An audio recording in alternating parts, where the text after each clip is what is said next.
seperti preman terminal aja. Ya, ada yang dicicil. Jadi kalau tidak sanggup dengan nilai tersebut dicicil. Ya, semenjak kapan sumbangan itu dicicil? Ya kan?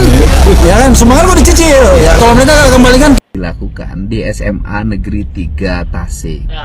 Pemerintah Provinsi Jawa Barat mengambil langkah melakukan pemeriksaan terhadap kepala sekolah untuk membuktikan kebenaran dugaan pungutan tersebut.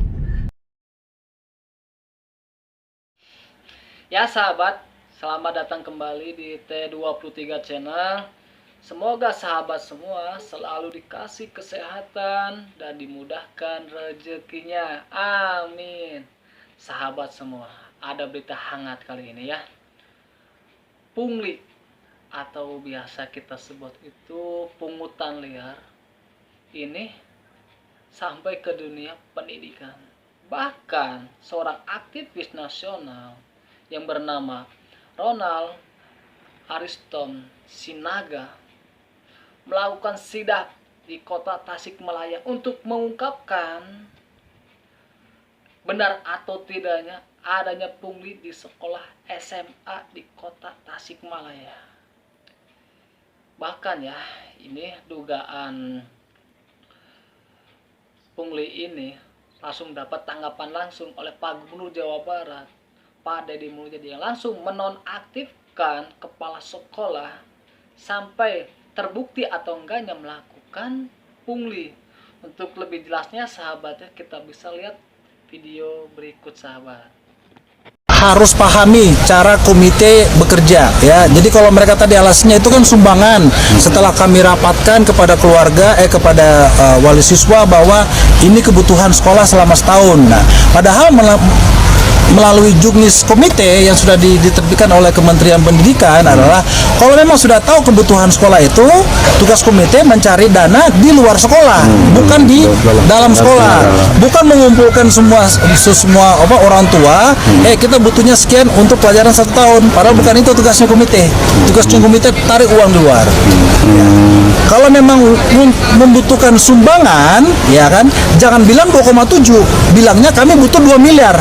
Ya biarkan siswa biarkan orang tua menyumbang, mau 100.000, mau 200.000, mau 2 juta. Nah, tapi ini kan dibagi rata ya, itu bukan sumbangan jadinya. Jadinya apa, bro?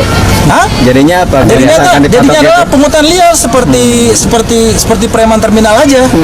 Kalau memang membutuhkan sumbangan, ya kan, jangan bilang 2,7, bilangnya kami butuh 2 miliar. Jadinya adalah pungutan liar seperti preman terminal aja.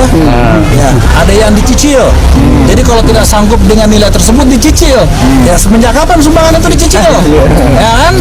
Ya kan, sumbangan kok dicicil. Ya, kalau mereka kembalikan kita lapor ke Inspektorat Penerimaan Gratifikasi. Di Jawa Barat ini yang banyak laporan mengenai pungutan liar, penggelapan PIP, kasus beli kursi, kasus pelecehan seksual juga itu di Jawa Barat banyak. Yang pernah turun ke sekolah, kalau korban tidak berani bersuara.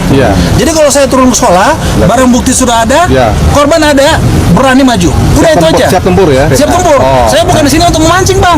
Saya sini memang udah bawa net udah siap angkat aja. Gitu, Bang. Siap. Ya, jadi beroran itu nggak pernah mancing. Selalu datang barang bukti dan saksi yang siap maju. Siap. Kalau misalkan siswanya diintimidasi dari sekolah, kalau diintimidasi lebih seru. Lebih seksi. Jadi saya harap nanti mereka pasti akan dari pengalaman saya sebelumnya, mereka pasti akan cari tahu siapa ini. Coba aja kalau berani intimidasi muridnya. Lebih seru. Tapi saya harap enggak lah. Lebih besar hati. Udah ketahuan, udah kepergok, bereskan. Itu aja sih.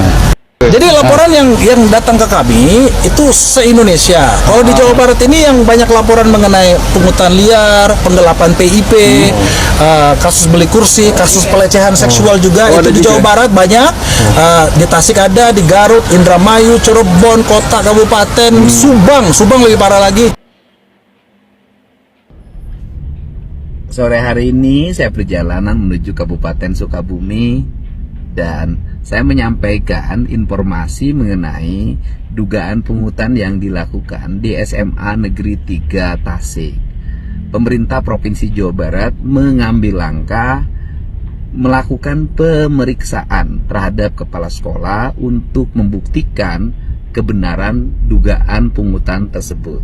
Selama proses pemeriksaan, kepala sekolahnya dinonaktifkan. Terhitung hari ini surat keputusannya akan segera saya keluarkan, dan apabila nanti terbukti pungutan itu terjadi, maka kami akan memberhentikan permanen dan memberikan sanksi sesuai dengan undang-undang yang berlaku yang mengatur tentang kepegawaian. Untuk itu saya ucapkan terima kasih atas informasinya. Ya sahabat, lagi-lagi pungli, bahkan sudah sampai masuk ke dunia pendidikan. Padahal ya, kalau kita ini lihat selama ini, kalau kita mendengar kata pungli kan biasanya pungutan liar di jalan ya. Seperti itu teman-teman, mungkin ya. Aduh, semoga aja ya dari pihak berwajib cepat mengungkapkan dugaan pungli yang dilakukan oleh sekolah SMA yang ada di kota Tasikmalaya. Padahal ya sahabat, kalau kita melihat dari kebijakan Pak Gubernur Jawa Barat itu ya, Pak Gubernur itu mengeluarkan barak militernya untuk apa? Untuk menyelamatkan generasi muda yang ada di Jawa Barat. Kemudian mengeluarkan SK larang study tour untuk mempermudah atau meringankan beban orang tua masuk sekolah lebih awal 6:30. Kemudian satu kelas bisa dihuni 50 siswa. Untuk apa? Untuk orang-orang yang tidak mampu itu bisa masuk. Aduh, ini pada pemerintah Jawa Barat sedang ini mengupayakan supaya kemajuan pendidikan di Jawa Barat itu bisa maju, tapi ini ada dugaan pungli.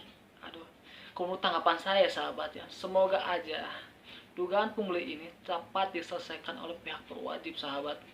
Karena apa? Kalau tidak cepat diselesaikan akan berlarut-larut, bahkan bisa berdampak negatif buat generasi muda kita juga sahabat. Ya sahabat, semoga aja ya tidak ada lagi pungli lagi dan cepat diselesaikan sahabat. Untuk mendukung channel ini gimana caranya? Yaitu dengan subscribe, like, dan komen untuk mendukung channel ini terus berkembang. Saya undur diri sahabat. Mohon maaf bila ada salah kata dari saya. Rapuh.